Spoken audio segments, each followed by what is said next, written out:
What is up, bros? I'm Jonathan. And I'm Caleb. And we're a couple of bros on a mission to give you guys the most detailed movie reviews out there with as little bias as possible. Welcome to the All Bros. With this week's episode, if you guys listened to last week's, had some things going on, but I told you guys that we were going to be doing Bob Marley One Love, which is a lie. I lied to you guys. I'm so sorry. But instead, we'll be doing Argylle. So that will be our headliner for this episode. Because when I was out there in Georgia this past weekend, me and Caleb watched it. So we decided want to talk about that one instead. So, yeah. And we'll get into why we made that change in a second. Because One Love is on our weekly watch now. Yeah.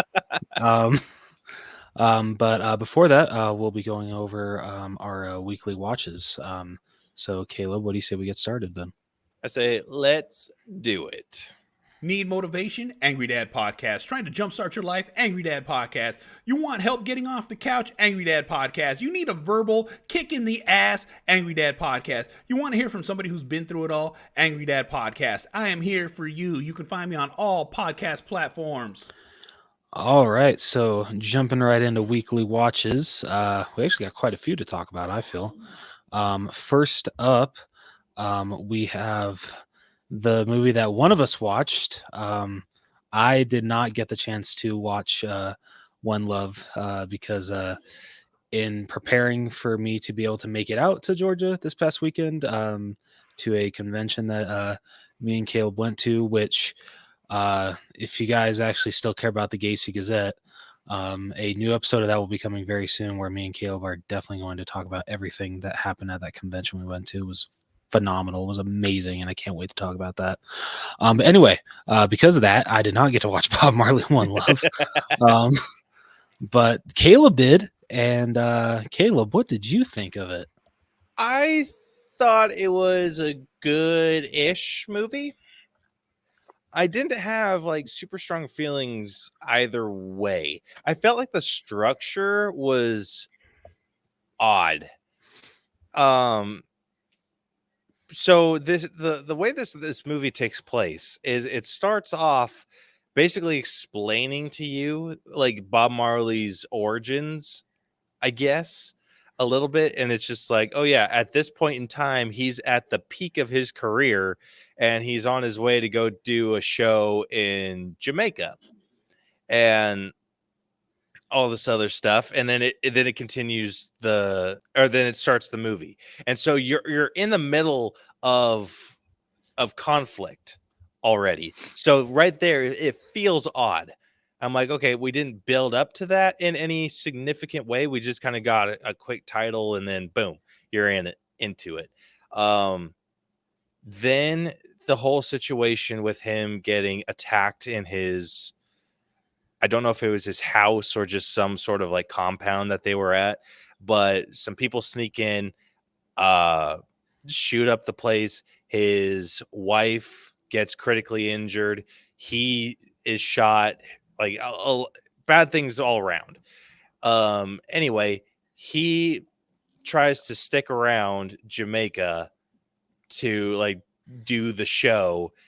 I think he goes and does like one show and then he's like, yeah, I'm having problems here, and bounces to the UK and creates and like he's out there for like months and works on an album, creates the album, and then it's like by the time the album's like already hit its freaking peak, like he goes out to, or he goes back to Jamaica because he's like personally invited.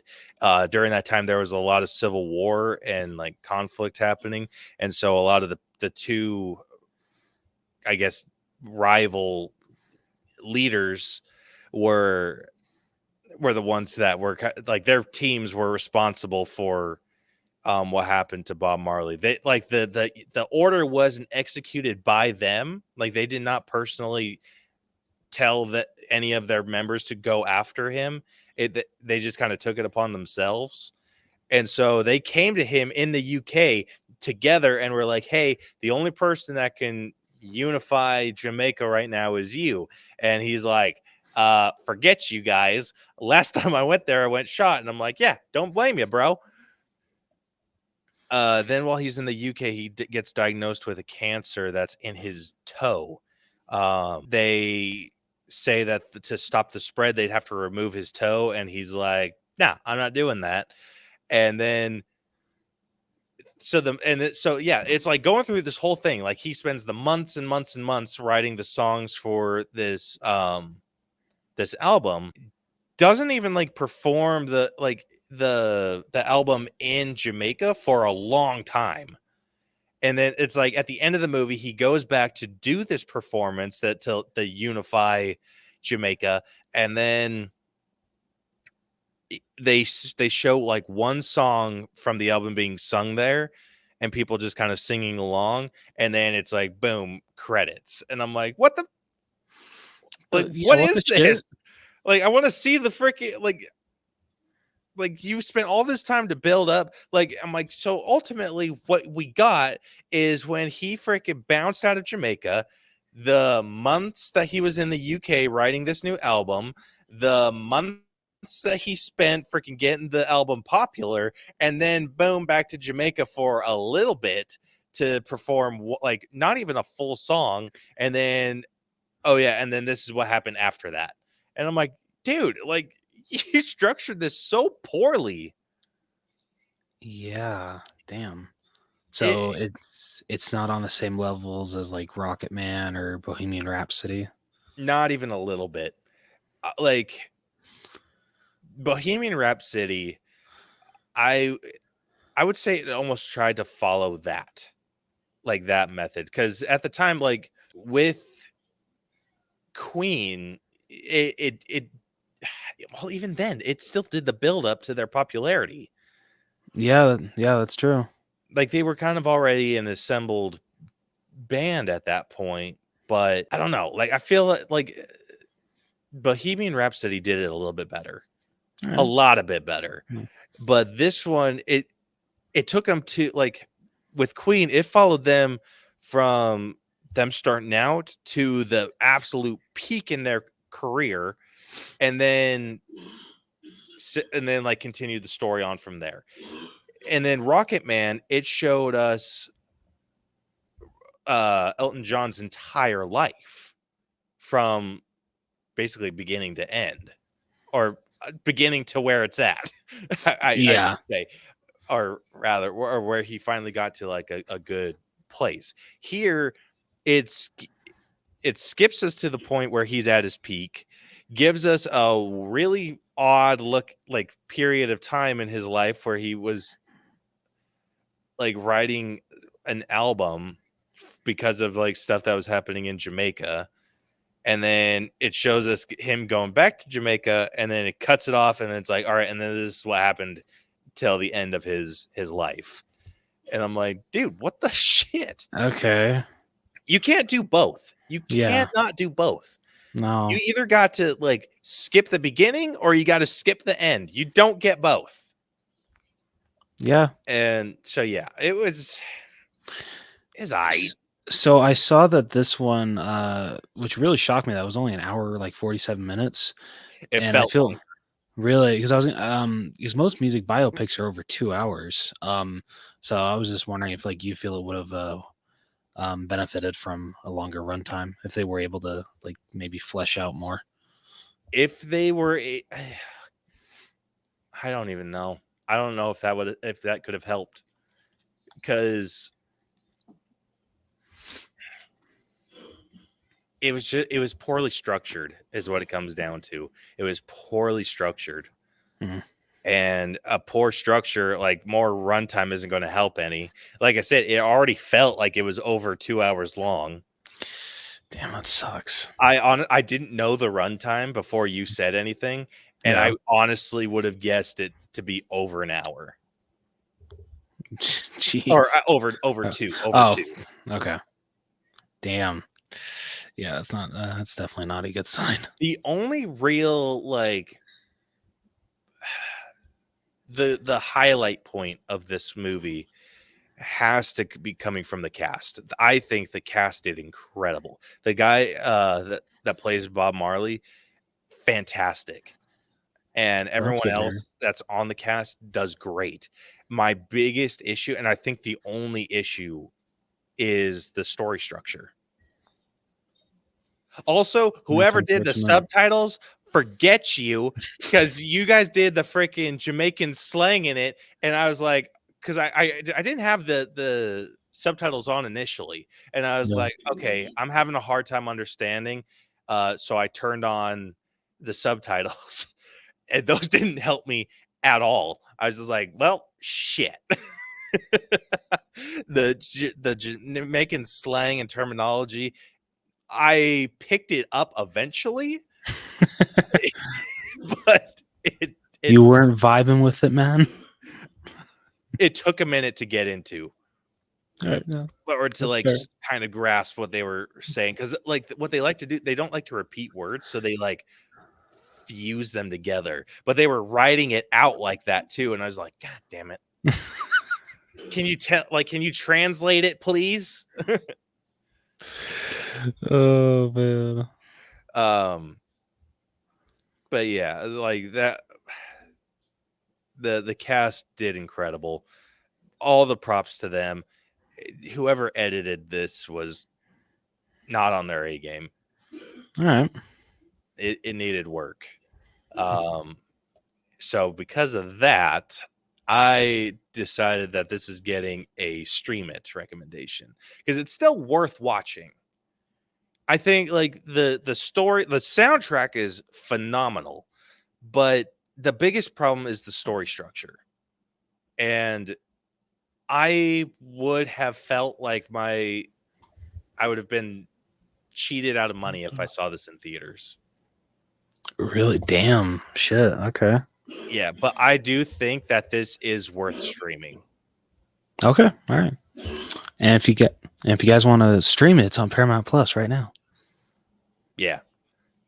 Or is it Paramount? I thought it was Peacock. No, it's Paramount. Okay, cool. All right. Well, then next up for Caleb, we got Shrek 2, the Easily. freaking GOAT when it comes to DreamWorks movies. I don't care Dude. what anyone says. Shrek and Shrek 2 are phenomenal movies. They really Like, are. oh my gosh. I honestly think, and this is going to be reflected in the rating I gave this. The best way to view this would be to get a bunch of Shrek fans together for a watch along, an in theater watch along. So it's funny you say that, because I'm sure a lot of people did that this year, because they re-released that in theaters this year, because 2024 marks 20 years since Shrek 2 came out. Dude, How old do you feel now? First off, really freaking old. But a phenomenal movie, dude. It holds up so well. It's not even like, oh my gosh, so good. So good. So the reason I watched this, and it's spoiler alert for the other movies I've watched. I watched this 3 and 4.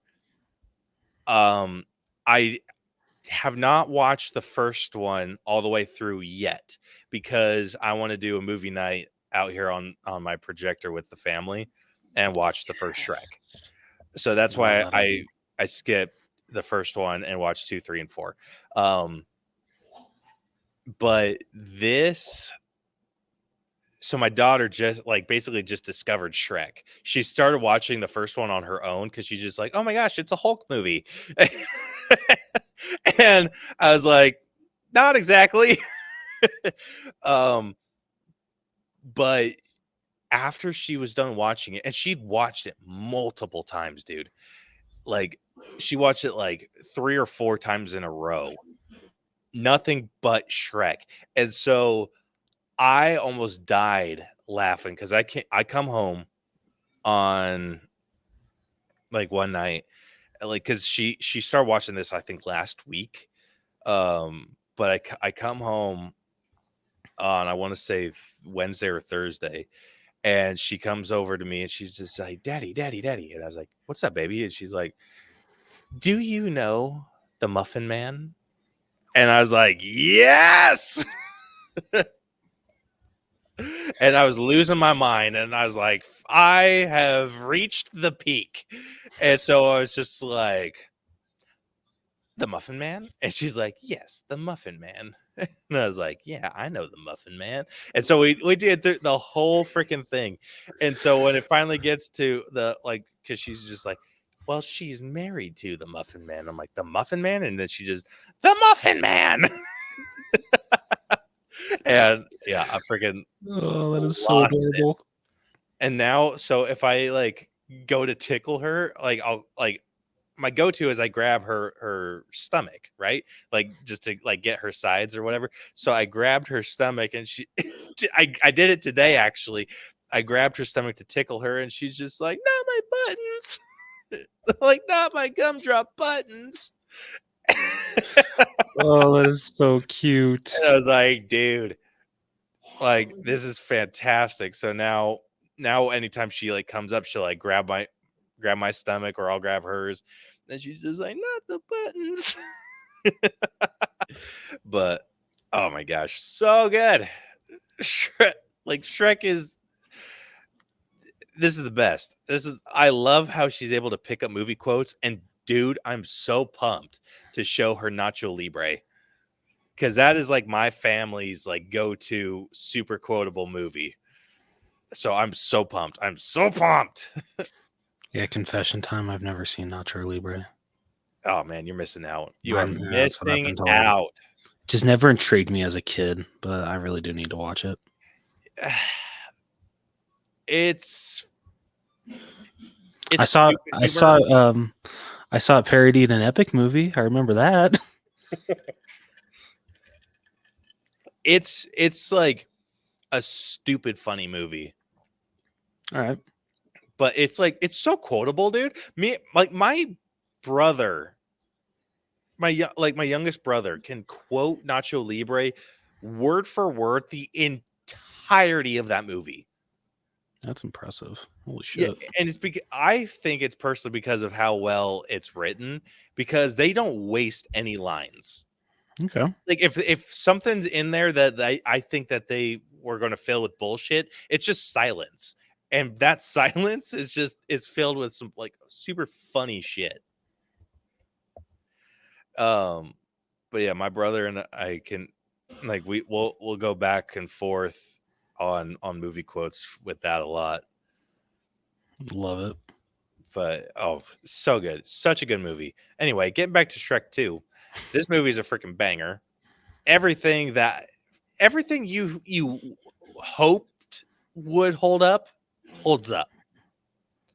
The fairy godmother singing "Holding Out for a Hero," freaking banger, absolute banger. And oh my gosh, so good. I honestly forgot how much of that movie Shrek spent as a human. Like, I thought that was wild. Yeah, can we talk about how there is one specific scene in there that would not pass in any animated film today? Definitely, I don't think this movie would still be even rated PG if they put that line in a kid's movie. Please tell me you know what scene I'm talking about. I have a feeling it's when they're getting arrested. Oh, yeah. I feel like I don't know, man. Like, there's that scene, and also freaking in Jingle All the Way, there's a scene in that one that I'm just like, yes, like it couldn't be considered a kids movie anymore because you can't say that shit now. I don't know. They pulled it off in a way that was funny. They parody so many movies, dude. In Shrek, because I mean they did a parody of Spider-Man, like the Spider-Man kiss. They did like freaking Cops. They did so many parodies in this, and the introduction to one of my favorite characters of all time, Puss in Boots. I Love it. Like I love when they drink the potion initially and like to test it, Donkey chugs a little bit down and he's just like, I don't feel any different. Do I look any different? And Puss is like, you still look like an ass to me. Dude, I hate the third and fourth one, which spoiler, like you said, spoiler alert, are next up.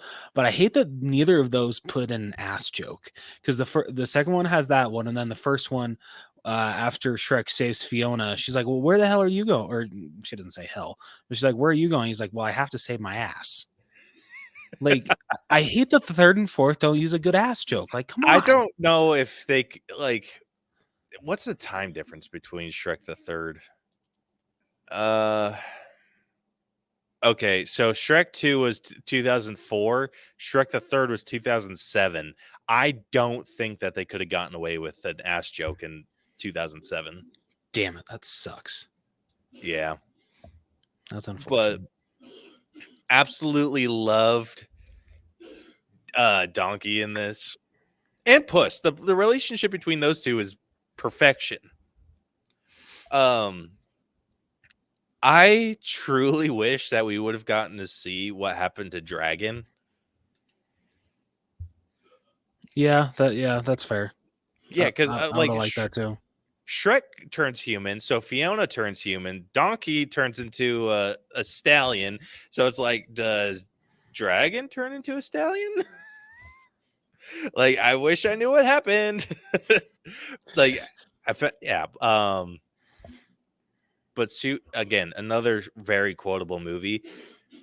One of my favorite bits is when Shrek and Donkey are like breaking into Fairy Godmother's factory, and the dude, he's just like, "Oh, we're from the Union," and they're just like, "Are you feeling like oppressed or like anything like this?" And he's like, "Yeah, well, we don't even have dental." And he's just like, "You don't even have dental." He's like, "We're just gonna take a look around," and he's just like, "Oh yes, go on." Because I was like, I'm like, I knew that bit was coming up. I'm like, I forget how they get into the facility, and they just kind of like walk in. And loved it, absolutely loved it.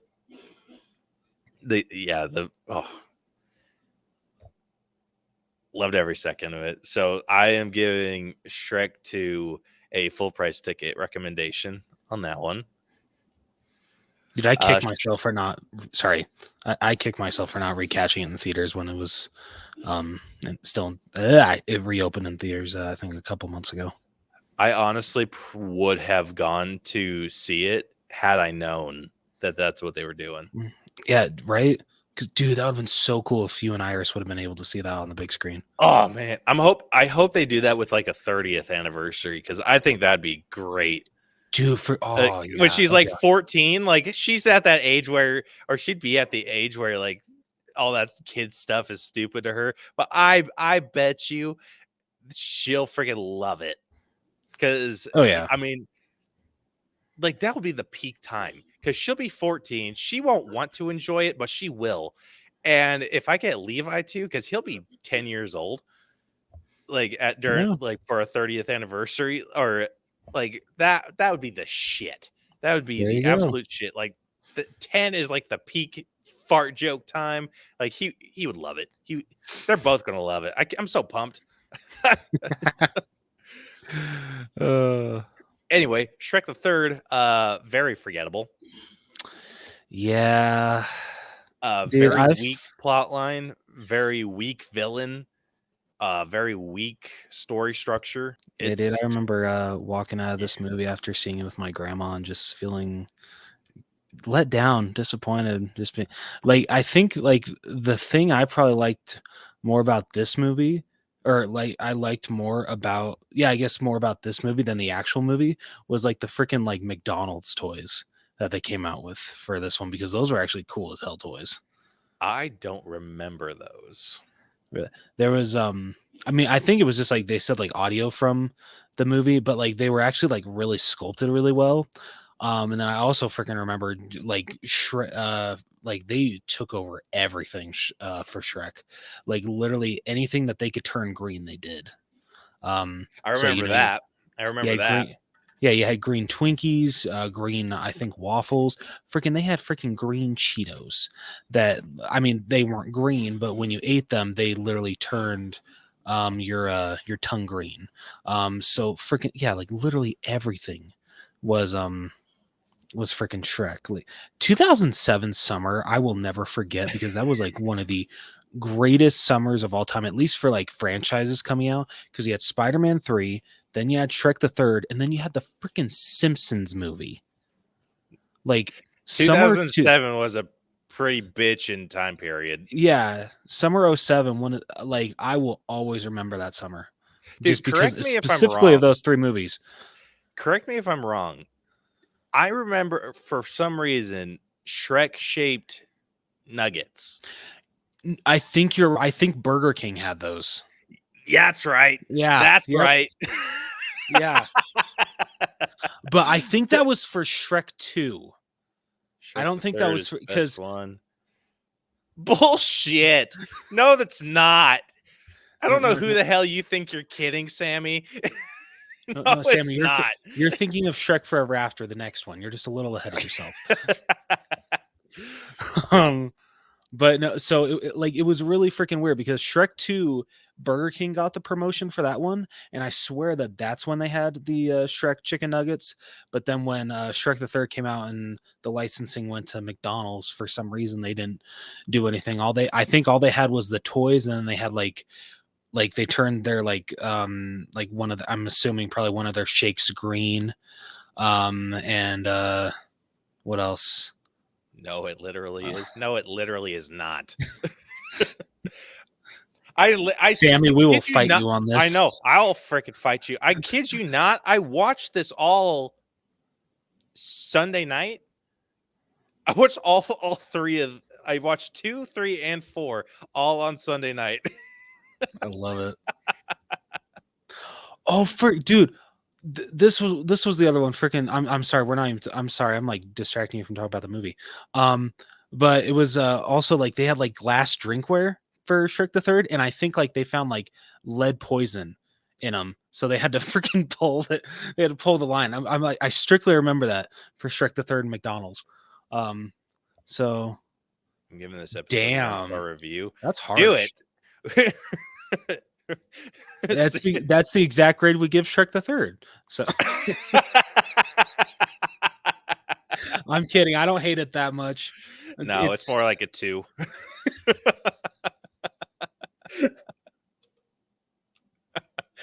Oh shit. I don't think the lines were nearly as memorable in Shrek the Third.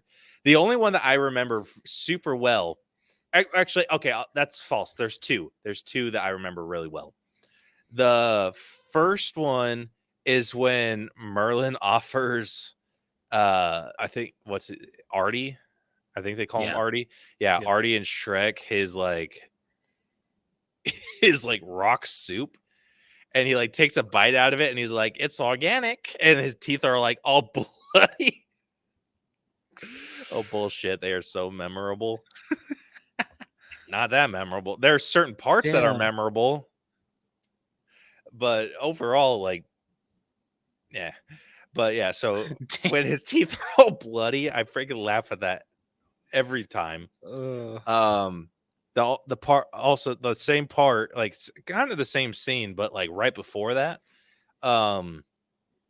is when like right after Artie and Shrek had gotten into like a big fight, and then Puss and Donkey are telling him like, "Hey, you need to go like apologize, make up to this kid. Like he's supposed to be ruler." Blah blah blah blah blah.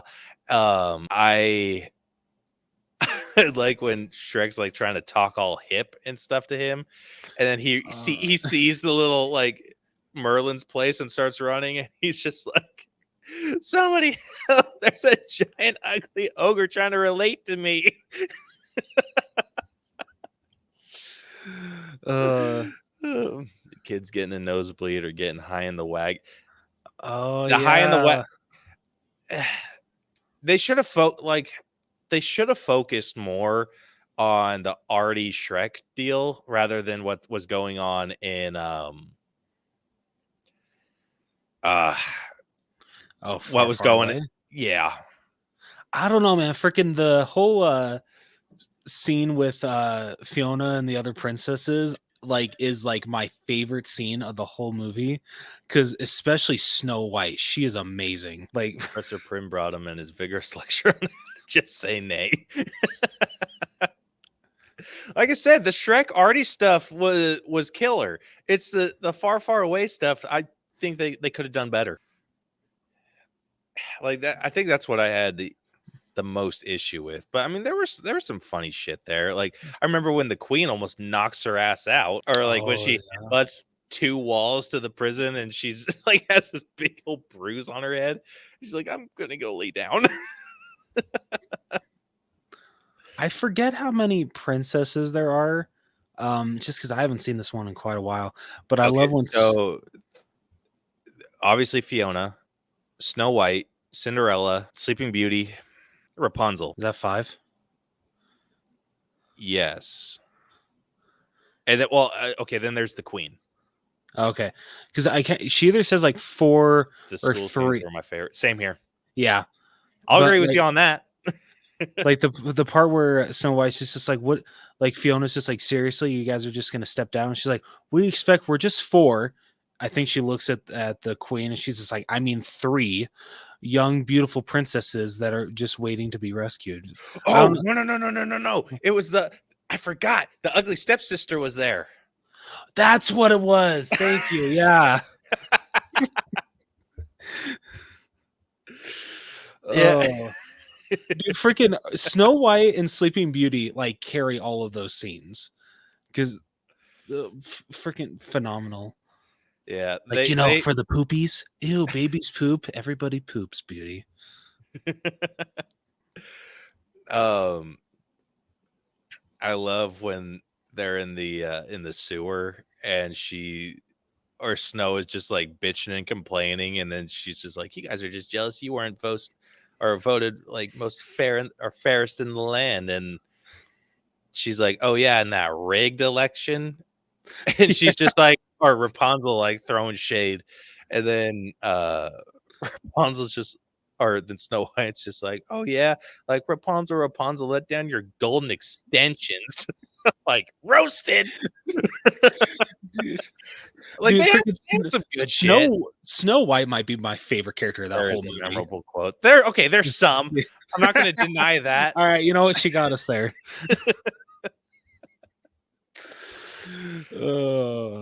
I know. Like I freaking say that, and then just like quote after quote after quote of that movie. May have spoken a little too soon on that. Anyway, it wasn't as good as the other 3. So, Sammy, you are not going to like the score that Caleb gave it. No, I've given this nothing better to do. Oh, shit. Maybe now with some reflection, I would give it a stream it. You son of a bitch. Oh, man. Yeah. Like I said, upon reflection, I think I might have accidentally talked myself up. Because I think I'm not going to spoil it. Nothing better after the first half. I'll give you that. Yeah, that's fair. Yeah, I'll absolutely give you that. Well, you're telling me when Prince Charming and the rest of the Motley Crew get to far, far away and they change the sign to Ye Olde Hooters, you didn't find that funny? I didn't necessarily find that very funny. I found some of the civilians running into there afterward to be pretty funny. Yeah. All right, the next one that I watched, Shrek Forever After. I remember giving this movie such a hard time. I hate people for giving it such a hard time. I will. This is the Shrek movie that I will defend until the day I die. Still stand by it being my favorite Shrek. Oh, she's talking about the third. All right. I mean, no, that's fair. Honestly, it's a bad Shrek movie, but Shrek movies are all good in some way, shape, or form. You're not wrong. Some of those dirty jokes had no right being a kids movie. For real. Absolutely. Seriously, no. Like, oh my gosh. Oh, dude, there was so much shit that I had to like double check and make sure that Iris didn't understand. Because she started laughing at some of the dirty jokes, and I was like, wait a minute. Yeah, wait a she started minute. laughing. I'm like, hey, do you know what that means? And she's just like, no. Just thought it was funny. And I was like, okay, good. We're okay. Shrek was a good franchise. Yeah. If Shrek 5 ever does get made, I really hope it's good. They say it's on the table. They need the entire cast. They need the entire cast. Otherwise, I want to say I heard that like they have like the entire cast is like signed on. Like Shrek 5 is moving forward. Especially considering they teased it in the last Puss in Boots movie, but like still we haven't heard anything about it. I don't know. I hope that the improved animation doesn't detract from it, because I do feel like the bad the maybe not as good animation did kind of contribute to Shrek being like super. I don't know. I don't know if it was the like Shrek has no fan. If Shrek has no fans, I'm dead. Lucky for you, that will never happen. No, Shrek will forever have fans, because my daughter is already a huge fan of it. She loves Shrek now. That's like the one DreamWorks franchise that I feel will never die. I mean, it's DreamWorks' most popular character, so Shrek will never go away, as it shouldn't. Shrek should not continue at if none of the original cast want to come back.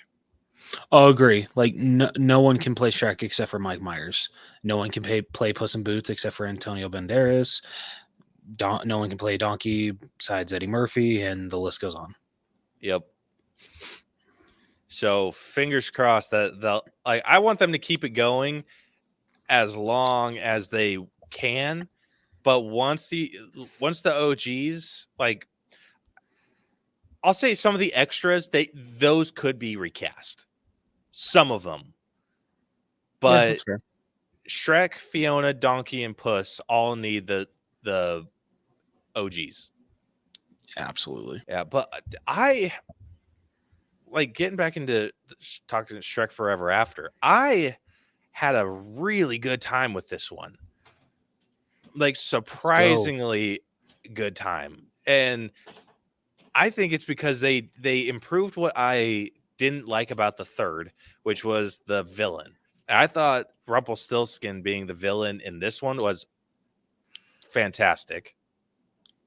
Oh. And I know everyone always says, "Oh, but he looked different than who he was in Shrek the Third." Who gives a shit? Who cares?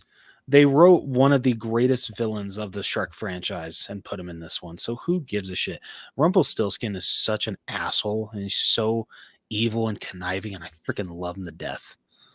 Yeah, same here, dude. Same here. Yeah, I thought the concept behind it, like I understood the reasoning behind this. The plot. Like Shrek not feeling quite like the ogre he used to be anymore and becoming like a joke, like completely understandable, like where he's coming from. Oh yeah. At least in terms of like Shrek, obviously. Yeah. But I love that like that the time travel aspect. Big fan of like the time travel stuff and just like how things are affected and whatnot. So seeing these alternate universe versions of like Fiona and Donkey and Fat Puss was hilarious. So good. Like I loved all of that. It is really, really fun. And I'll even say I liked the addition of the other ogres. Yeah, that was freaking awesome. Like all of them were great. Dude, Like best scene out of this movie is when the Pied Piper is making them all dance, and the chef So is good. just like getting into it. Yeah. I was like, oh hell yeah! Cookie's bringing the heat off the kitchen. Oh my gosh, I love it. I laugh forever at that, and I started getting TikToks and Instagram reels of people mimicking that dance, like just Yeah, that whole sequence, and I'm like, dude, that dance goes hard. It does. It's so good. I love it.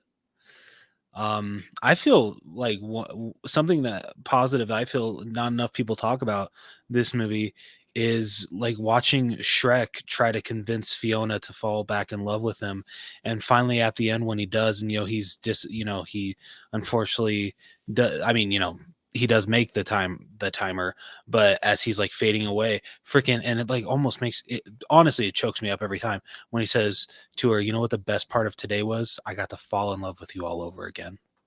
Oh my Just gosh, I'm like, dude. oh damn, it's so good. Dagger to the freaking heart. My TikTok is filled with so much Shrek stuff, and I'm not mad about it. I'm not either. Yeah. My TikTok is filled with Shrek stuff. They keep trying to sneak in Shark Tale shit, and I'm like, no, get that out of here. No. Like, oh no. Yeah, I attempted to watch Shark Tale, and I couldn't do it. Yeah. Yeah. I don't know what to say about Shark Tale. It's definitely a DreamWorks movie. Kind of, you know what? I'm just gonna. If you guys watched our mini review of that, I'm gonna say what I said in that movie review. Thank goodness Madagascar came out after Shark Tale, because that movie almost sunk DreamWorks. I'm so bummed out at the score you guys gave Shark Tale.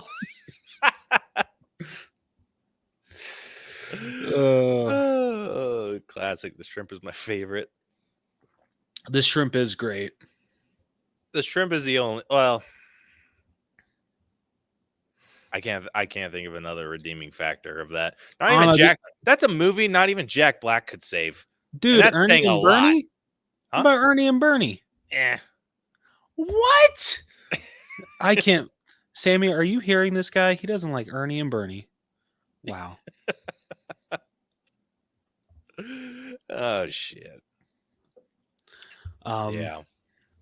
But yeah, freaking Shrek Forever After. Like, God, like rump, like all my favorite lines, and maybe it's because he's my favorite villain of this franchise, come from Rumpelstiltskin. Like, just he's such an asshole, and I freaking love it.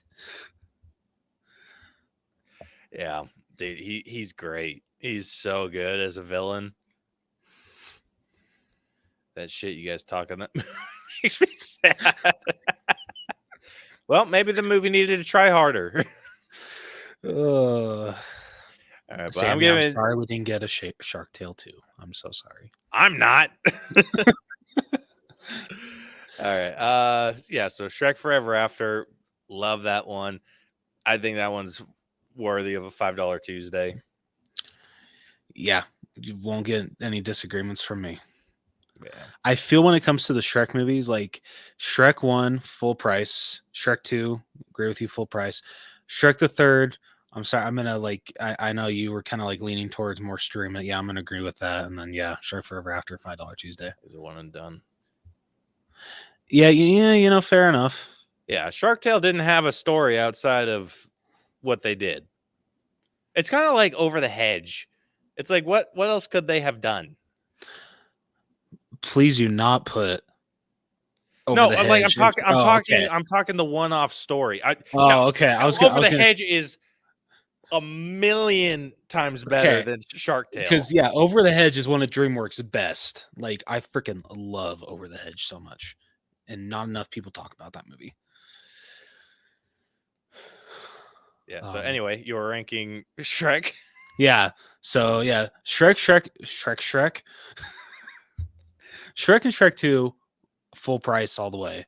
Shrek the Third, I'd more so be leaning towards stream it. I don't think it's not horrible. It's not good. It definitely was not as good as the first two. Outside of the vegetarian, sure. That was so dumb. It was. Keep distracting. No, you're good. No, we love the engagement. Yeah, that's why we decided to stream today. Now that Yeah. we're actually like in a flow, kind of. Yeah, so Anyway. Shrek the Third, stream it, and then Shrek Forever After, definitely $5 Tuesday. So Yeah, would that be your stream? I would go back and correct my Shrek the Third grade. Okay. All right, so he's giving it a stream it. Is that a giving little it better, stream Sammy? It's only 1 point better, but I mean, but hey, at least you're saying like, hey, like definitely go check it out. Just watch it at home. my dad isn't even on to witness it. Yeah, I know. Wow. He's usually on within the first couple seconds. Yeah, seriously. Yeah, like it's insane how fast he jumps on. I'm glad I can move the needle. Don't get cocky. It was 1 point.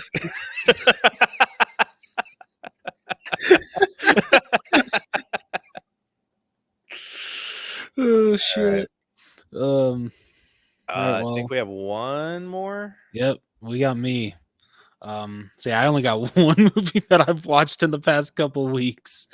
And it's a movie I've already seen many freaking times, but it recently got added to Netflix again. Fair enough. So The Edge of 17, it just recently got added back to Netflix, and considering it's one of my favorite comedies of all time, and I would actually say that this movie is in my top 5 favorite movies of all time. I love this movie so much. And just like when they added it to Netflix, I decided to rewatch it. Because usually like if I'm going through like a hard time, for some reason I can like relate to this movie a lot. And especially, like what's been going on recently, it's definitely helped me. And so it's just as good as I remember it. Haley Steinfeld is phenomenal in this movie. The photos that looks like she's constipated. I didn't choose the poster. I promise. This was the you know what? It was funny is like this was the theatrical poster, and then the freaking like Blu-ray cover and like the regular poster that I feel that goes around is it's her sitting across from Woody Harrelson's desk, and I feel that was probably the better direction to go than this one, because now I'm not gonna be able to forget that, Sammy. So thank you. Constipated Nadine. That's all I'm gonna remember now. So thank you for that. It is a very unfortunate pose. Yeah, no, that's fair. But Haley Steinfeld, Woody Harrelson, everyone in this freaking movie is phenomenal, and just I can't say enough praise about this. It's one of the best coming of age movies to ever come out. It's just it's just freaking phenomenal. Love this movie. Personally, I would give The Edge of 17 a full price because I did see it at full price, and it was well worth it. I forgot to ask Caleb what he thought before I gave it that. So I'd give it that. I remember the movie enough to know that it was very deserving of that. Hell yeah. Okay. All right, sweet. So if you guys haven't seen The Edge of 17, like please go watch it on Netflix right now. It's freaking phenomenal. Yeah, it is. But I think that's going to wrap it up for weekly watches. So, whoa, Caleb, getting a little ahead of ourselves, aren't we? I know. I wish I could switch it without it, like, whatever.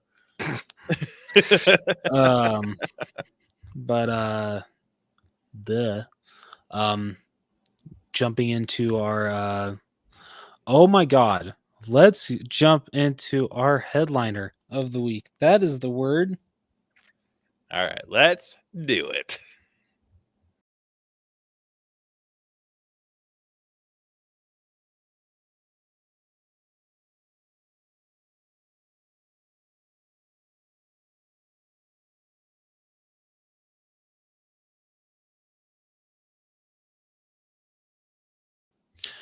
All right, so before we jump into our headliner of this episode, which is our breakdown of Argylle, Caleb, Do you want to let people know how we break down movies on this podcast? I would love to. If you are new to our breakdown system, we have split movies into 8 different categories that we individually score to come to a final All Bros letter grade.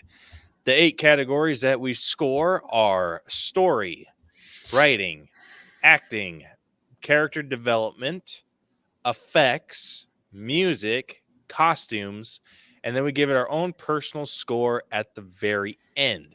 All of those numbers get magically added up and spit through our algorithm and give us a letter grade to compare this movie to others of a similar grade, as well as a percentage that doesn't matter quite as much, despite what you may hear from outside sources.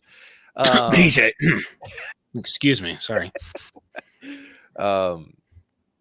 So yeah, that gives us an official ranking, but the one we're most concerned about is the letter grade. So with that, if you have not seen Argylle, it has been out on, I think Apple TV. Is it on?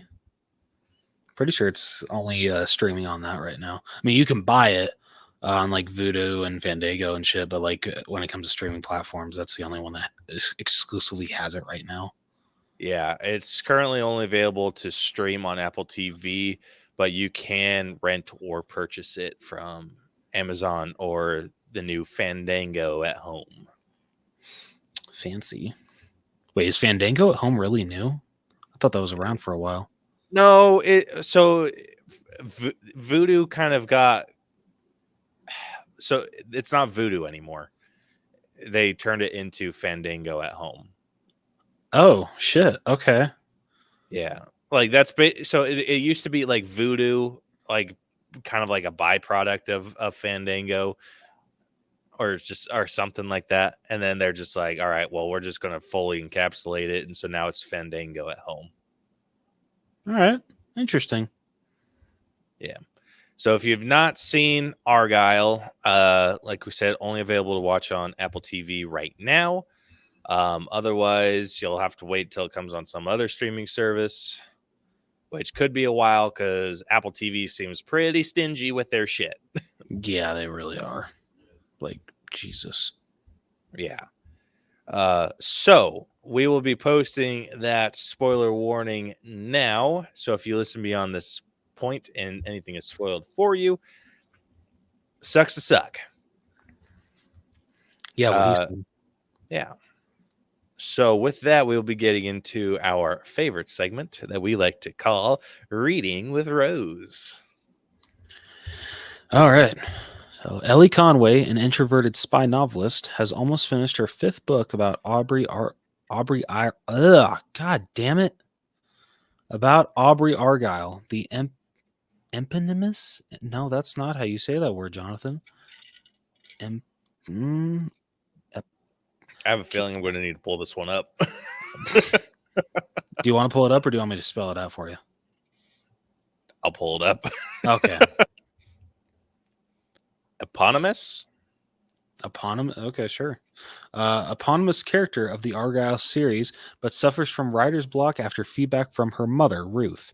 On a train journey to visit Ruth and her father, Barry, Ellie is saved from an ambush by an actual spy, Aidan Wilde, who explains to her that a devious organization, known as the Division, has targeted her because her novels seemingly predict their future. Aidan travels with Ellie to England, hoping that her next chapter will reveal how to stop the Division. In London, the duo searches for a master key that would help expose the Division referenced in Ellie's novels. Suspecting Aidan wants to kill her too, Ellie calls her parents for help. As they arrive, Aidan reveals that her parents are operatives of the Division, forcing him and Ellie to fend off before fleeing Escaping to France, Aidan and former CIA Deputy Director Alfie Solomon reveal that Argylle is not entirely fictional. Ellie is in fact that agent, who is Rachel Kyle. Yeah, it was just Kyle, right? Yeah. Okay. Argylle, seemingly having been derived from Kyle, who was captured and brainwashed by the Division 5 years earlier and made to believe that Dr. Margaret Vogler, Ruth, and Director Ritter, Barry, were her parents. Ellie put her suppressed memories in modified form into her novels. Aiden resurfaces as one of her characters, Wyatt, while Alfie reappears as her cat. With the latest Argylle novel, Rachel was about to reveal the whereabouts of the Master Key to the world. Aiden and Rachel travel to the Arabian Peninsula where they retrieve the Master Key but are cornered by the Division who return them to their base. Ritter reveals that Rachel was in actuality a double agent and one of their most loyal assets for the Division, after which she offers to interrogate and subsequently shoots Aiden. She also locates Alfie for them but reveals that she has in fact sent him the Master Key, betraying the Division.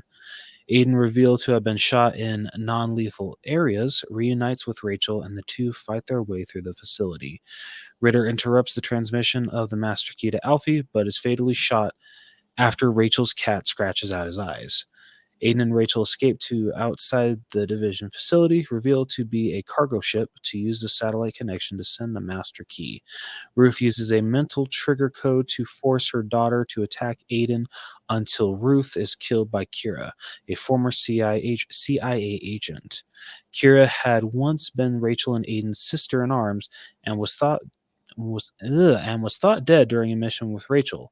These events, along with Kira as an identical fictional version of herself, had also appeared in Ellie's novels. Alfie finally receives the Master Key transmission, and Aiden detonates the Division's oil tanker headquarters. Resuming her novelist persona, Rachel publishes her final Argylle novel, where at a reading, the real Argylle reveals himself, much to her shock and confusion. In a mid-credit scene taking place 20 years earlier, a young Argylle is revealed to be a Kingsman agent, with the first novel being based on his life. Oh man. Yeah, me and Caleb had the same reaction at the end. That freaking like end credit scene, that crossover, like it went nowhere. It was kind of dumb. Director, Matt Vaughn. I'm gonna lie, it sounds like a boring movie. Okay, first off, it's not. It really is actually. It is a lot of fun. But just freaking that end credit scene. It's literally just there because Matt Vaughn also directed the Kingsman movies, so he just threw that in there so he could have a connection, and we all know it's not gonna go anywhere. So probably not.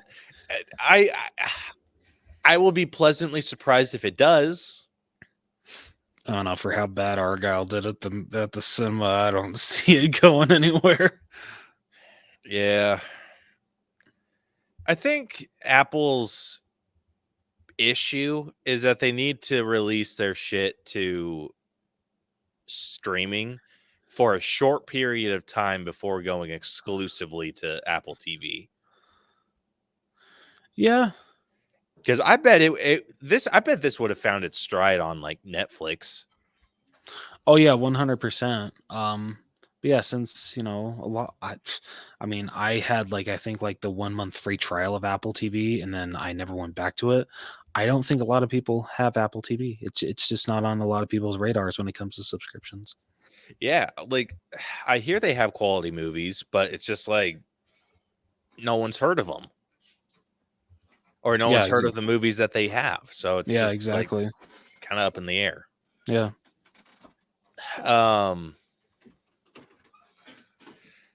Yeah. This synopsis does not do the movie very much justice. It's one. I'm not a huge fan of spy movies, but neither am I. This one had so many really solid twists and turns that it keeps, seriously. Yeah, that it keeps the story interesting. I remember looking over at Caleb multiple times while watching this movie. And I just had the what the fuck, dude? What else are they gonna what other freaking curveballs are they gonna throw at us? Because this is it honestly was hurting my brain for how many freaking curveballs were thrown at us, but in a good way. I really liked the twist in this movie, the twists in this movie. And I feel that definitely added to honestly how much fun this movie was. Yeah, dude, and I actually had the big reveal, or actually I wouldn't even say it was the big reveal. I just had the reveal that Ellie Conway was actually a spy. That's the only freaking spoiler that I had to this movie. So going into it, I knew that Ellie was like a spy, assumed that she had some sort of like amnesia or whatever. But that was the only spoiler, and I still had shit that was like, yo, what? One point, I just remember thinking like, what in the Winter Soldier shit is this? the ending when Catherine O'Hara's character just says the freaking phrase that gets shit, I already forgot her name. Well, it wasn't the phrase, it was the song. Oh yeah, it was a song that causes Ellie, right? Yeah. Or Rachel. I'm sorry, Rachel. Either way it works. To turn into like a mindless robot like the Winter Soldier and start trying to kill Aiden. Like that's all I could think of. I'm like, what in the Winter Soldier shit is this? Dude, if that's the point that you had issues, we watched two very completely different movies. That it's not really an issue. It's just like I don't know, that like part just like stuck out to like it did kind of bug me a little bit. Like I don't know. They just threw so many curveballs as to and I know she's a double agent, but they just threw so many curveballs with Rachel being like, oh, is she working with Aiden or is she not? Is she and so like when we finally get to that point, I'm like, okay, I truly believe that it's just her and Aiden working together, like nothing else is going to happen. Like they are truly just, they are one, they are partners. And then freaking they had to throw that shit in. I'm like, are you freaking kidding me? Fair enough, but dude, okay, so getting into the story here, I love the structure of Matthew Vaughn's movies. I felt like he did a really good job at keeping those twists and turns very well hidden. I like, especially kind of going in, you kind of start to assume like, okay, yeah, she's just a secret agent. That's what this whole thing is. Like, she's not predicting the future or anything. Like, this is like that. I feel like that was a pretty easy one to kind of come across.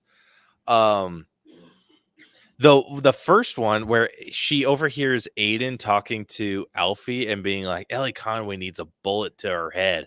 I was like, yo, what? Like, I thought she like, I just assumed, like, I kind of had a feeling that Ellie Conway wasn't necessarily Ellie Conway, but I also didn't think that Aiden knew that. And so when he was saying that shit, I was like, yo, what? And so, yeah, it's like Ellie rightfully freaks the hell out and goes and bounces. Looking back, I don't know how well the actually, I think it might have been done fairly well. The reveal with Bryan Cranston's character being like her father, like that was trippy. Yeah, freaking you get that one reveal, and then like literally not even a minute later, you find out that her real mom isn't her mom. Like double banger. I'm like, shit. I felt so dumb because I was just like, oh my gosh, do you think her mom knows?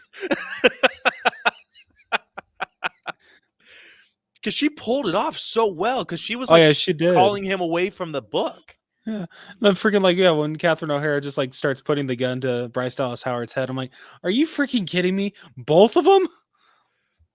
That tripped me up so bad because I like I said, I felt so dumb because I was like, oh shit, like, because like I think what threw me off is Catherine O'Hara's character like kind of calling towards Bryan Cranston and being like, yo, while he was looking at the book. I think that threw me off. Like, if she would have just ignored what he was doing, I think I probably would have been able to catch that pretty quick. But the fact that she called his attention away from the book got me. And I was like, oh shit, she doesn't know. And then and then she pulls the gun on Ellie, and I'm just like, God damn it.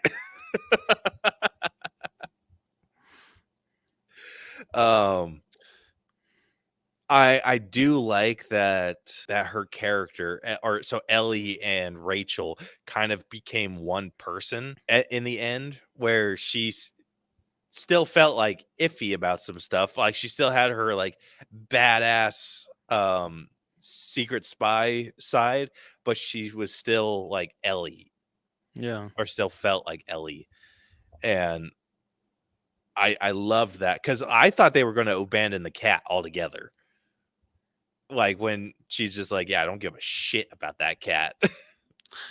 I was gonna be Like, very sad. yeah, I know. I know you wouldn't be. Oh, dude, but there was some. Oh crap! I think I might have just like figured a plot hole. All right. Oh Let's hear it. no! All right, I gotta hear this Okay, now. okay. If Cranston's character, at like the director, truly believed that Rachel Kyle was a double agent, why would he have felt the need to like control her mind like that? Because he totally bought it. Like he totally bought that she was like a double agent, like letting her like have access to their mainframe and everything, and all of that, like that secret information.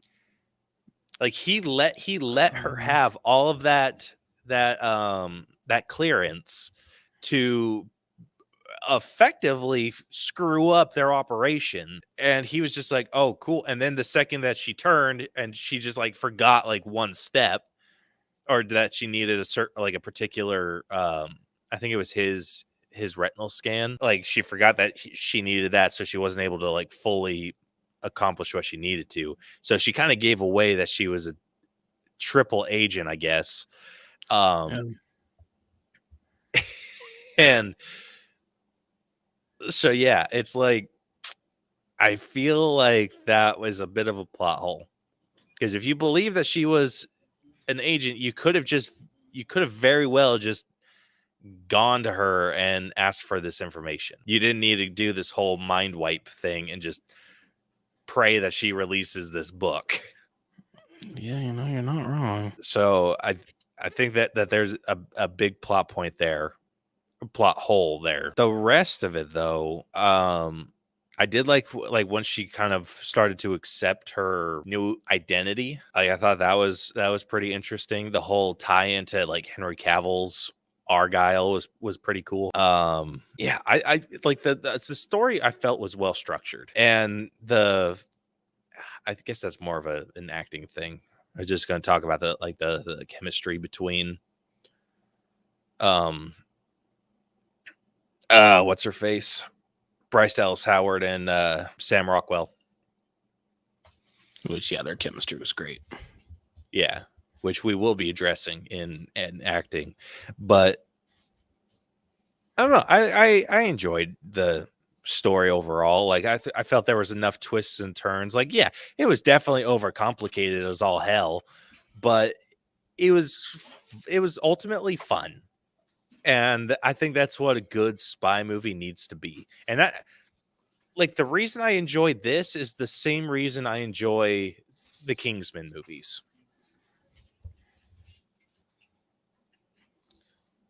That's fair. I still have not seen the Kingsman, the first one, the prequel. I really, well, actually, wait, no, we talked about this. Yeah, I haven't seen the Kingsman, the was Golden it Circle? Golden Circle, and then the Kingsman. Is it just the Kingsman? The Kingsman, yeah. Okay, so yeah, need to watch those. Golden Circle is just, I'd say, is pretty equivalent to Argylle. The Kingsman is my favorite of the three. But I think with like that major plot hole, it does bring my score down a bit. I think originally, before I kind of like talked myself into that, I was sitting around 86, 87. I think the plot hole is big enough where I'm like, I'm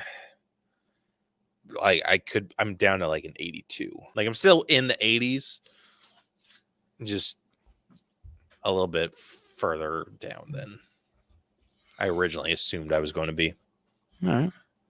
I think I'm just going to be 2 points lower than you at an 80. Like, it's the story still definitely deserves to be in the 80 range, but like it's like right there on the tail end of why are you being stupid?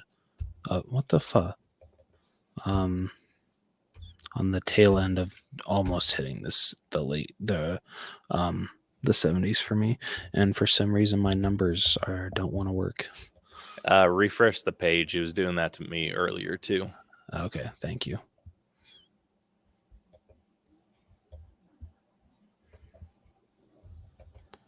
There we go. Thank you. All right, so yeah, it gets an 80 for me. Fair enough. All right, moving on over to writing. I'd say this is pretty. I would put this on the higher end. I felt like I would too. Even though like this is before I thought of that plot hole with the story. I was thinking I was going to give the story and writing about the same. So I'm giving the writing at 87. Spoiler alert. Not really spoiler. I mean, we're on writing, whatever. Anyway, I felt like all of the dialogue was really well used. It was kind of like fast and quick witted, and I think it needed to be, especially like with the type of character that they had with Sam Rockwell's character kind of being like that fast talking guy. Yeah, that's true. But yeah, other than that, I can't think of any other dialogue. Like everyone, there was no wasted dialogue, I'll say. And I feel that Matthew or Matt Vaughn, whatever. I feel that even though I haven't seen, the other two Kingsman movies, just remembering how good the writing was in the first one. I'm so ready to be the biggest hater of what you guys give this pile of garbage movie. Damn, Riley. Shit. Okay. Yeah. Sorry, spoiler alert. First off, put some respect on his name. I'm sorry. Okay. Yeah. Second, this movie wasn't as bad as I was led to believe. Oh shit. But yeah, just remembering how good the writing was in that first Kingsman movie, it definitely transitioned into this one. Matthew Vaughn is really, really. I mean, I don't know if he wrote it, but I'm sure he had a say. And I feel that the writing definitely showed, because he not only knows how to write good characters, but he also knows how to write very good conversations between said characters. Yeah. So what are you giving writing? I am not as high as you. I am sorry. Writing, I'm just going to go a couple above my story in 84. Submitting my application to be on the episode for Kingdom of the Planet of the Apes. Dude, hell yes. Yes. Dude, absolutely. So I know this is details that we could iron out later. We're doing that in a couple weeks because I want to go through and rewatch the first 3. So once we do that, then I'm going to go watch Kingdom, and then we'll be good to go. So a couple more weeks, and then we'll do that. And he said, yeah, that's right. It's Mr. Plunge. I'm sorry. Okay, well, you know what? If we're going to be that stingy, anytime someone calls me anything other than Rose, I'm going to correct them. Or if they say Jonathan, I'm like, it's Rose. Okay? So it's not John, it's Jonathan. I don't know if anyone does call you Jonathan. That's true. See, even though like he wanted to point something out, when Caleb says it, it's freaking weird. Yeah, it does. Like it feels icky when he says Jonathan. Yeah, it feels gross on my tongue. Yeah. Okay, damn, dude. Okay, maybe don't go that far. Shit, okay. Oh, shit. But I'm going to start doing that. All right, moving on over to acting. I just watched them all this weekend for the first time ever. They're the best. Damn right they are. It's one of the greatest trilogies ever made. Watching the ones from the 60s now. Dude, I want to do that too. I can't. I've been spoiled from the mocap apes. I just can't bring myself to do it. Yeah, it's Icky when he says Jonathan. It's Rose. You're damn right it is. Oh, man. shit. All right, going through this cast, we got Bryce Dallas Howard, who plays Ellie Conway. We got Sam Rockwell, who plays Aiden Wild. Bryan Cranston, who plays Director Ritter. Catherine O'Hara, who plays Ruth. Samuel L. Jackson, who plays Alfie. And Henry Cavill, who plays Argylle. John Cena, who plays Wyatt. And then Ariana DeBose, who played Kiera. All right, so what's your top 3 looking like? Number 1, I definitely got to go to Sam Rockwell. Like, freaking, he was phenomenal in this movie. He was so much fun to watch. Shit, dude, same here. Number 2, I'd probably give number 2 to Bryce Dallas Howard. She was great in this movie. Yeah, I thought that she hit all of her comedic bits. She was serious when she needed to be serious. I thought she did a really good job. She's a great comedic actress. She is, and she doesn't get enough love for that. I feel she doesn't get enough love in general. She's a really good actress. Yeah. Number 3, I don't know, just because I loved watching her performance, I'd probably give it to Catherine O'Hara. Gosh damn it, dude. Same top Really? 3. Same top 3. I love it. Yeah, she was so much fun to watch. Like freaking like watching her from going from like a worried mother that wanted that cared about her daughter so much, and then like finding out it was all fake, and she's actually freaking working with Bryan Cranston, and just it was freaking great throughout. I loved it. Shit, dude, that is hilarious. It was a really close call between her and Bryan Cranston. Oh yeah, I think her character shift. I think it was just the fact that she was able to sell it so well that it tricked me into thinking that she wasn't involved. That I tripped me up, and I freaking loved her for it. So yeah, I totally in agreement with you on that one. Yeah. But yeah, Sam Rockwell knocked it out of the park, and Bryce Dallas Howard, unfortunately, was just a tad bit outshined. But I still think that she pulled off her character very well. I feel two that were definitely a lot of fun to watch, even though they're in very few scenes, especially when they were together. Henry Cavill and John Cena. Really enjoyed all the scenes that they were together in. Yeah, I'll give you that for sure. All right, where are you sitting with your acting grade? I think for acting, just because I enjoyed everybody. I think everybody did a really good job. So I think I'll be just like I'll be a couple notches ahead of my writing. So I'll be at an 86. Damn, I'm actually just slightly below you, sitting at an 85. Oh. I thought you'd be higher. Shit. I thought I would too. Listen, I going into this, and honestly, I might dock it a little bit because 85 does like I might go down to 84. And this has nothing to do with like me not enjoying everyone's performances. It's just I know what these people are capable of. I know that they're capable of better. That's fair. I know that they kind of played this for the cheese. Yeah. No, like fair enough. They leaned into it and it worked, but it also like slightly affects what I feel their acting capability is. So that's why I'm on the lower end. Fair enough. All right, next up we got character development. which there was a significant amount of development with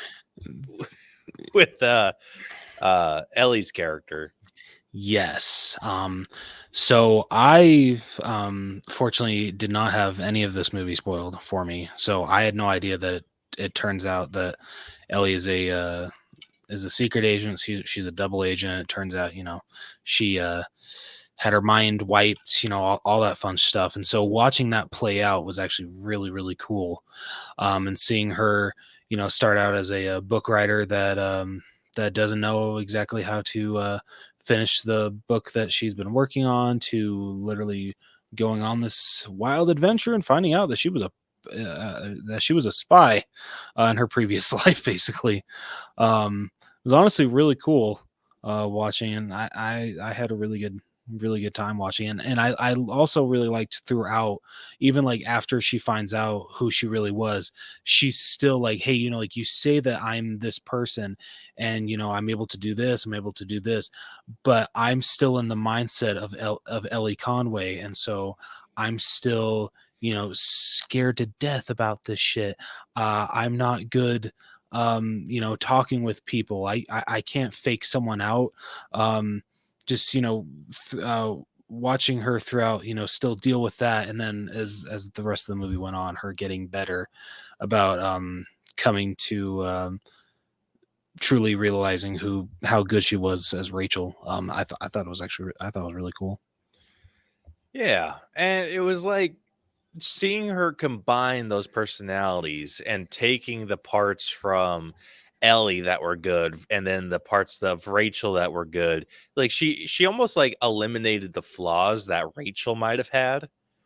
And just turned them into like she like pick and chose more or less, which I thought was really good in terms of like a character arc. Yeah. There wasn't a whole lot of growth with this because obviously it's an action spy movie, but I feel like the growth that there was really well done. Like this is one I think I'd be sitting at like an 85 with. Yeah, I was thinking the same thing. Yeah, like I loved what they did with her character. Like Ellie was just so charming. And same thing with like her relationship with Aiden and all that. Like I thought they pulled all of that off really well. Yeah, 100%. Yeah. All right, next up, and this is where the movie's going to catch a little bit of shit. Yeah. The effects. Now, I got to give this movie credit because some of the shit that they do was freaking bonkers, and I loved every minute of it. It was cool as hell. But because of that, there are some instances that as characters are moving, they definitely do look plastic. Yes. And there are many that we can point out. Like, really quickly, I'm just going to start from the beginning. When we're first introduced to the character of Henry Cavill's Argylle, when he's chasing that one spy through the street, and he's like freaking like literally doing skateboard moves with a freaking dune buggy or whatever the hell it is. Jeep. With a Jeep. Thank you. Just literally, he's grinding down a rail with a Jeep. There are many instances that like the way that it's like jerking around and the way that like Henry Cavill looks. I'm like, yeah, it looks plastic. Like, and it sucks. Like, this movie had like, I think like a $200 million budget. So I wish I could say like, oh, that should have been, it was $200 million budget. And I wish I could say, well, that should have been fixed, but I'm sure for how fast these scenes are moving, I'm sure it's really hard to sometimes catch that shit. And so I'm going to I'll be a little lenient, but not that much. Because like not only that, there's, like a scene, towards the end with Bryce Dallas Howard's character, where she is literally skating, through a freaking just, pool of oil, and there are instances when she's freaking like kicking off of these soldiers that she's looking pretty plastic. Yep. And even there are even parts of the I don't know if you felt this way, but there are instances where we have her cat that I could tell the cat was not there. That was a CGI cat 100%. Dude, they had so many scenes where they put in a CGI cat. Like, is it? I don't know. Like, Dude, what about this scene where it was the freaking? It was like a picture, or like it looked like flat, like, but they were like panning out, and it was like zooming in on the cat in the backpack, but it looked flat. Oh yeah, That looked so yeah, dude. Oh god. Oh man, I laughed for a really good while with that one. I mean, there were some scenes that looked okay, like when the scene, like when they're basically the hallway fight, when they're throwing the like the multicolored grenades and everything, and all that good stuff. Like I thought that looked fantastic. It was so absurd, but it was fun. Like I didn't see any, if at all. I'm sure there might have been a couple of effects that might have missed the mark, but I didn't notice them. Yeah, they hit them very well. Yeah, with that scene in particular, like, yeah, didn't notice any. The stunt work was great in this. Definitely. Like, felt very. It was over the top for sure. Like, definitely like superhuman, but I felt it worked for the movie. And it's Matthew Vaughn knows how to do action, is what it comes 100%. Down to. He played those scenes off so well. Like, I had close to no issues with the stunt work. My only issue, which is surprising for someone that can do action that well in terms of stunt work, why was his dance scene, at least the one with Henry Cavill and Dua Lipa, why was that so lackluster? Yeah, seriously. Yeah, that was bullshit. Yeah, it kind of sucked. I was like, dude, like, and they like, unfortunately, Dua Lipa couldn't freaking save that scene for anything. And I'm like, well, he gave it an honest effort. I'll give you that. Yeah, true that. But like this, I mean, they kind of did a similar dance scene with Sam Rockwell and Bryce Dallas Howard, like during that hallway fight, and that looked awesome. Like, why didn't the fight reflect that, or the dance in the beginning of the movie reflect this? That was great. Like, it sucks. Like, we know Henry Cavill can do action. He does basically nothing but action. Yeah. I refuse to believe that it's hard for this man to pick up dance. Oh yeah, definitely. Like, that's something I remember Chris Evans stating. He's like, fight scenes are basically just a little bit more complicated dance scenes. And I'm like, all right, cool. So if you can fight, you can dance. That's what I'm hearing. Makes sense to me. Yeah, so I was a little bummed out by that, but luckily they picked it up with like the good action later on. Yeah. So very much appreciated that. Also, I gotta say, I liked when they were on the train, or when Ellie and Aiden were on the train, and it was bouncing back and forth between what Aiden was doing and what Agent Argylle was doing. That was awesome. That was sick. Like, that looked so good. And I loved how they were handling it different. Like, anytime he was being a badass, it was freaking Agent Argylle. And then anytime he was getting his ass handed to him, it was Aiden. That was freaking hilarious.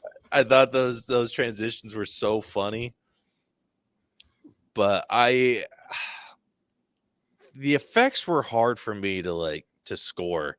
This is one, I think it cracked the 90s for me, though.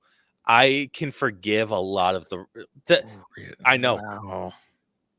I was so impressed with all of the stunt work. I think it fixed most of the issues I had with the rubber CGI stuff, but not enough because I'm taking 10 off for the rubber shit. Like I have to, but a majority of that score is going towards the stunt work. All right, fair enough.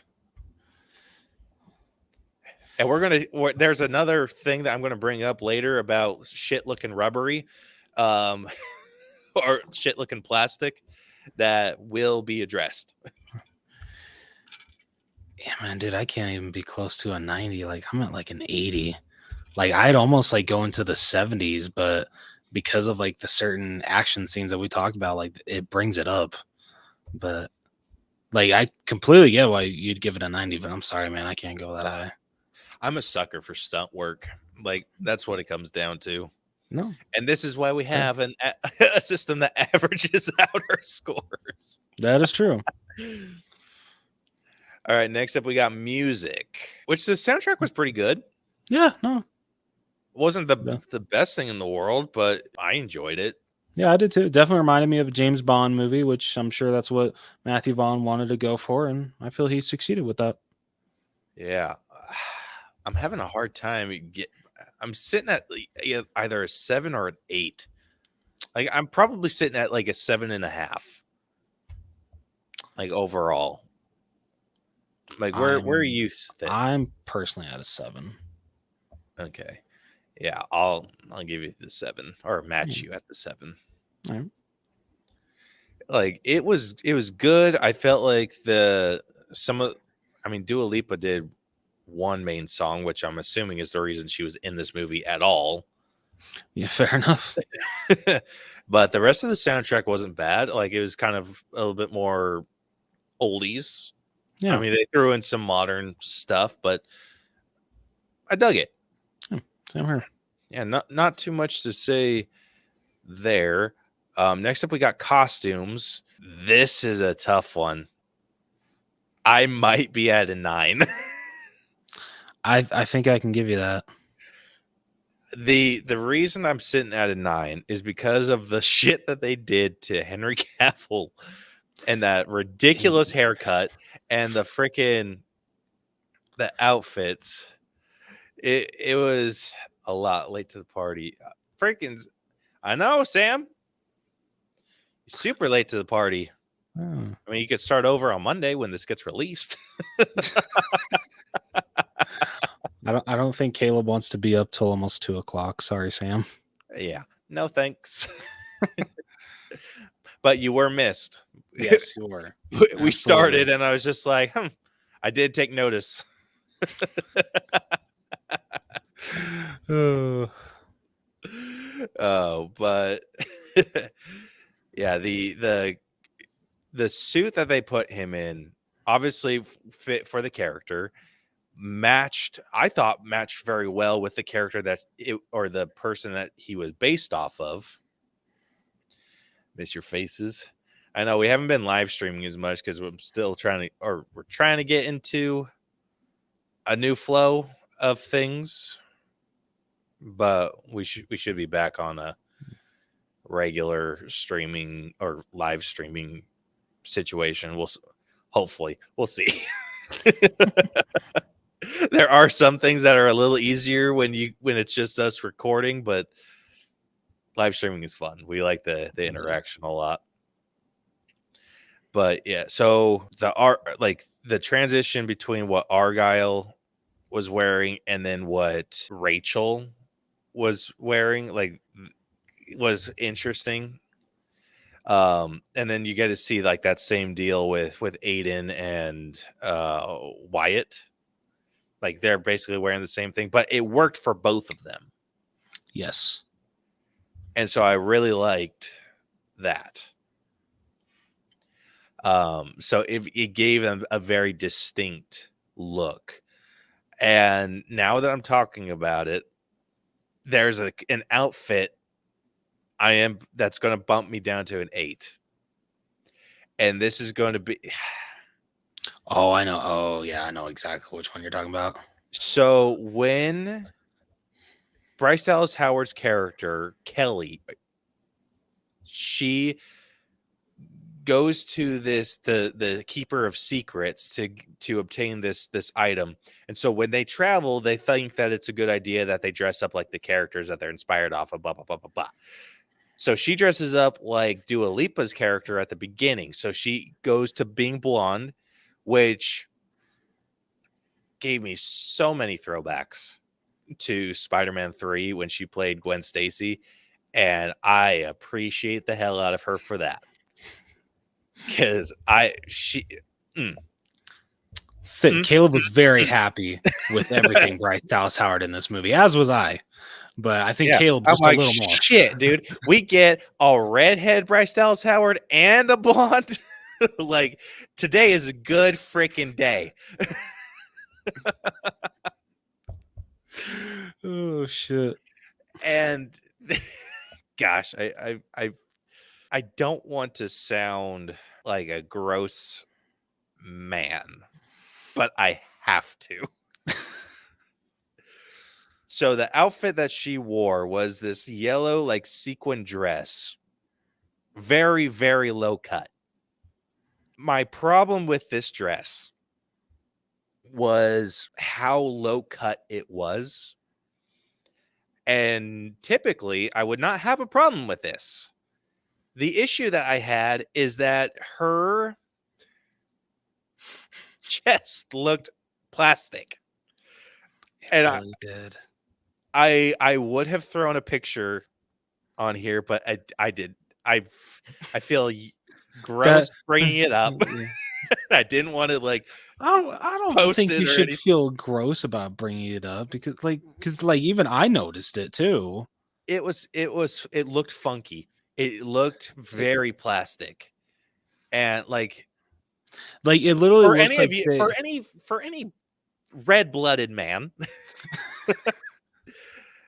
We are able to recognize that there is a separation between left and right. And in this, there was no separation between left and right. It was all kind of fused together. And like I said, felt very plasticky, and I didn't love it. That is all I'm saying. It bumped me down to an 8. Moving on. Rose, where are you at?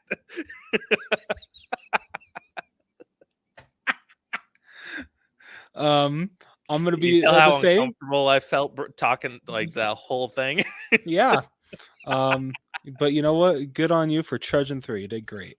No, I'm gonna agree with you. 8. That is definitely the one thing that really brings it down because, yeah, just like literally, I literally would be, and this is gonna make me sound like freaking like a weirdo. Like because I want to see what it looks like before they went in and added all this the plastic effects. Like I want to see how it looked during actual production. No, that sounds weird. Okay, no. Just they shouldn't have changed anything. Bryce Dallas Howard is a beautiful woman, and they shouldn't have tried to change anything about her. I would end of story. I want to, yeah. The only thing I want to know if that was a CGI change or if that was a prosthetics change. Yeah, I'd be curious. I doubt they're going to cover that in a bonus feature on the Blu-ray. Oh man, dude! But I will admit I did some Googling after. Oh, good hell! And I was just like, "That's not how they look."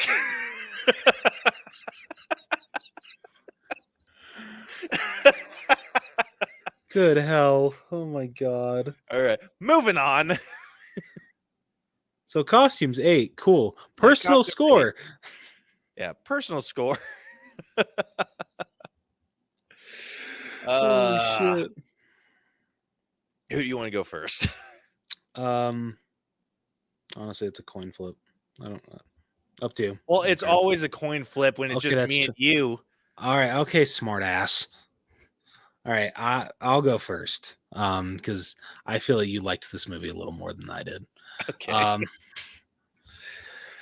So overall, when I first saw how bad this movie had gotten when review wise, I was like, really, like, Matthew Vaughn Kingsman movies, that's crazy. But finally checking out, I feel it was not as bad as everyone said. Mr. Plunge. I should have said Riley just to piss him off even more. But yeah, no, I had a pretty good time with this one. Bryce Dallas Howard was great. Sam Rockwell was great. The whole cast was great. It's just that there are some plot points that I had problems with. Some of the effects, especially, that I had problems with, that definitely dragged it down. But I still had a fun time with this movie. I honestly would probably check it out again. They haven't announced a release date, I don't think, for Blu-ray yet, but would I buy this on Blu-ray? Most definitely, but I don't think it'd be like a day one release. Like if it went on sale for like $15, $10-15, probably 15, because it'd probably be the 4K that I'd want. If it went on sale for $15 like on Black Friday or something like that, definitely I would pick it up. For my personal score, I'm gonna go a solid 80. Shit.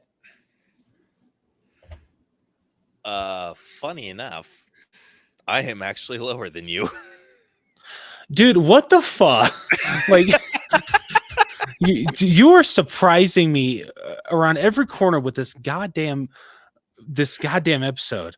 Like, he talks like a big talk. No, okay, not talks a big talk, but he like talks up all these categories. That he's a lot higher in these categories than me. And then when it comes to the personal score, you know what? I'm actually lower than you, Rose. What the fuck, dude? This is a movie that I would put on the same level, actually slightly below the goal. Actually, no, that's not true. Okay, I put this slightly higher than the Golden Circle. The Golden Circle I would put at a 75. Okay. It's a movie that it's average. It is very average. It's very average in my eyes. This is slightly above, but I don't think it's quite cracked the 80s for me. It's one that I will definitely like sit and rewatch if my wife wants to watch it, but it's not one that I'm going to actively seek out unless I'm like specifically in like a Kingsman type mood, which I have been, because I do very much enjoy that over the top, just high action sequences. I love that stuff, but I do have to be in the right mood for it. If I would have known that this was along the lines of Kingsman, I probably would have been more hesitant, but I also didn't know Matthew Vaughn's. I didn't know him by name, so I didn't quite recognize that he worked on Kingsman. But yeah, so if I would have known that, I probably would have been more hesitant about watching it, but I am glad that I did. I enjoyed the first Kingsman movie. Golden Circle is all right, and then The Kingsman was awesome, so I love that one. So it's just, I'm not always going to be in the mood to watch this movie.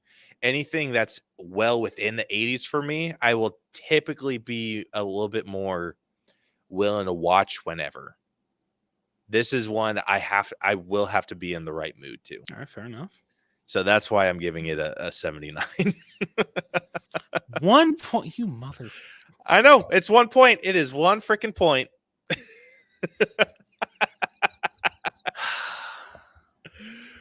All right.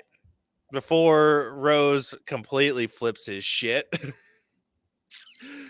that wraps up this week's breakdown. Going through each of these scores real quick. Starting off with story, we are sitting at an 81. Moving on over to writing, we are at an 85.5. Sitting at acting, we are sitting at an 85. The character development is sitting at an 85. And the effects are sitting at an 85. Oh, shit. Then getting into music, we are sitting at a 7 out of 10. The costumes are sitting at an 8 out of 10. And honestly, the only reason, like, I feel like I have to justify myself a little bit more. The only reason it bumped it down that much, like Bryce Dallas Howard's outfit bumped it down that much, is because it was such a significant part of the third act. Yes. Yeah. He's absolutely If she right. would have done like a quick costume change, it wouldn't have affected it nearly as bad. But because it was like the main outfit that she wore for the last third of the movie, it had a little bit more weight to it in terms of grading and whatnot. So anyway, costume sitting at an 8 out of 10. And then our personal score averaged out to a 79.5. So with that, the final All Bros letter grade for Argylle has come out to a B. Okay. Not bad. Not bad at all. Yeah. So yeah, it's sitting at a B. So it's sitting at an 83.25%, which I think is our first 4-way tie. Oh shit. Okay. Yeah. So it's 2 superhero movies and so funny enough, it's 1 DC, 1 Marvel, and 1 animated Disney picture. Okay. Like, do you want to take a guess at which ones those might be? For DC, I'm gonna say it's the Flash. Am I right or wrong? Wrong. Damn it. Is it Blue Beetle? No, you're getting closer though. So the Flash is actually the Flash is sitting at a B. Oh shit. Okay. Yeah, it's just it's 2% higher than where we're at right now. Aquaman too? No, it's a bit of an older one. Okay, I'm gonna stop again. Do what? I give up. Okay, so it's like I said, it's a 4-way tie between Argylle, Shazam, Oh, okay. The Marvels, and Wish. Okay.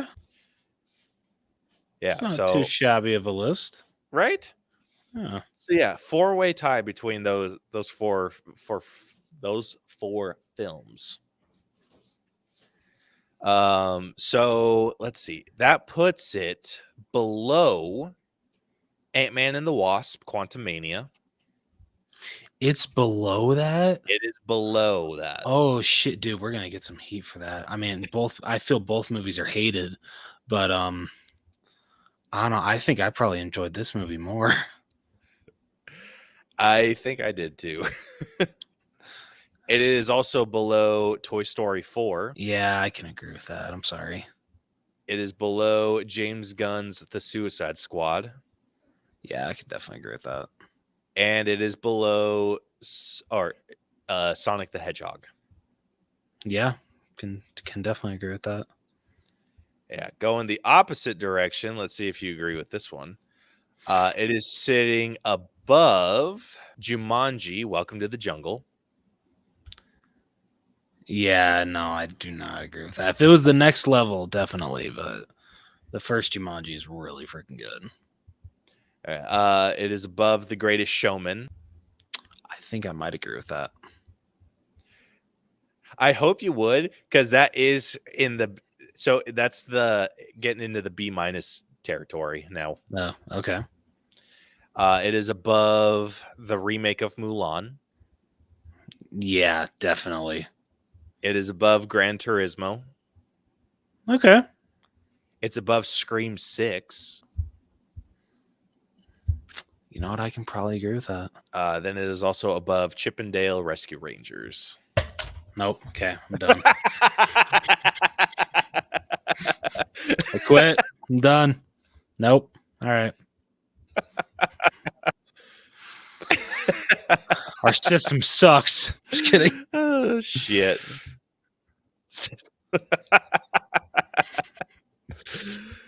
Yeah. Anyway, I think it has a decent home. Nah, it does. I agree. Yeah. So anyway, that's where it's sitting at. All right, sweet. Well, unless you got anything else you want to say about Argylle, I almost forgot the name of the movie for a minute. Nope. Everything I had to say has been said. Even the shit I didn't want to say has been said. Oh, love it. Well, if you guys liked what you heard and want to hear more, be sure to follow and subscribe to us wherever you listen to podcasts. We are damn near everywhere. We are on Spotify, iTunes Radio, iHeartRadio, Google Podcast, all that fun stuff. If you want to check out our social media, you can do so. We are at the All Bros on Facebook, Twitter. I'm not saying X, Instagram, and did I say TikTok? I don't think I did. I don't think you did either. Okay. So you can find us on all those social media platforms where you can reach out for an episode idea you might have. Yeah, stuff like that. You can, if you prefer to get in contact with us through our email, you can do so. We are the allbroschannel@gmail.com. You can check out our website, tinyurl.com/the allbros. And you can also check out our merch store, which is tpublic.com/user/the allbros. Next week is kind of up in the air right now. We're deciding between movies, and depending on how Caleb feels about one movie, which he will be seeing with his daughter on Monday, he's going to let me know if it's worth checking out, and we'll decide basically Monday if it's what we're going to do. So yeah. Like I said at the beginning, I know I've been like really bad about getting episodes out on the Gacy Gazette, but I'm really honestly gonna really try to get better about putting episodes out there for you guys, because the next one, which I'm really excited for, I already talked to Caleb and he agreed to join me for it, and it will just be me and him talking about the true crime convention that we were able to go to this past weekend. It was amazing. It was put on by Greyface Museum, and it was a case study on, shocker, John Wayne Gacy. And yeah, no, it was freaking amazing meeting a lot of people that were involved with the case. It was really freaking cool. And now when it comes to like any questions I have about John, I can not only go to Greyface, but now I can also go to James Sparks, because I actually asked him if be okay if I had any other questions, if I could reach out again. He says, yeah, anytime, please. So now I have two people that I can go to when I have questions about Gacy, which is freaking awesome. So yeah, definitely look forward to need to watch your report. Yes, you do, Sam. I'm freaking excited for the next episode of the Gacy Gazette. But I'm also excited for the next episode of, the main show. But until next week, this has been the All Bros Podcast. I'm Jonathan. And I'm Caleb. And we will catch you guys next week. Deuces. Oh, shit. You all right? Yeah, I'm okay. Okay.